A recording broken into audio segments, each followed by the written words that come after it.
Polka. Chaque photo a son histoire. Comme chaque mercredi, on décrypte une photo qui fait l'actualité, la sélection photo de Polka Magazine.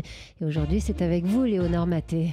Ils ont posé le décor, celui d'une scène au temps long, scène d'un monde agricole mécontent, un combat social tristement familier. À gauche, un groupe d'hommes, une vingtaine de différentes générations, plutôt jeunes, simplement vêtus, jeans, sweatshirt, baskets. Certains d'entre eux sont debout, d'autres assis, sur des enrouleurs de câbles en bois, dans un sentiment de latence.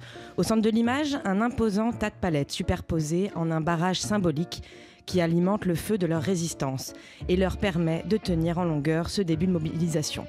Ces hommes, ce sont des agriculteurs. Ils bloquent l'accès de l'autoroute A64 avec des bottes de paille et des tracteurs. Ici, sur cette photo prise le lundi 22 janvier, le photographe Fernand Fourcade de l'agence SIPA nous amène à Tarbes dans les Hautes-Pyrénées. À droite, on peut lire sur un panneau les directions de Pau et de Toulouse par l'autoroute, passant par un péage, autre lieu fort des actions de blocage. Les agriculteurs sont en colère, rassemblés dans différents endroits de France depuis plusieurs semaines.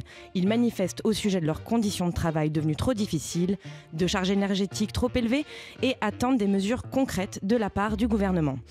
Et en jugé par cette photo, cette scène est très calme pour un mouvement social. C'est le calme avant la tempête. Quelques heures plus tard et quelques 200 km plus loin, à Pamiers, en Ariège, une jeune agricultrice et sa fille ont trouvé la mort, fauchées par une voiture.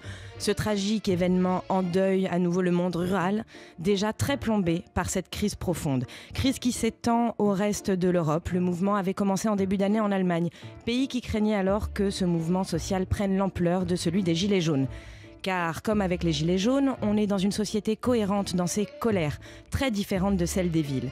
Si la fracture entre le monde agricole et le monde urbain est de plus en plus grande, quelle entente sera alors possible entre les syndicats et le gouvernement, alors que dans un mois, pile ouvre le salon de l'agriculture. Léonore Maté de Polka Magazine avec une chronique que vous pouvez réécouter sur le site de Polka. Polka. Chaque photo a son histoire.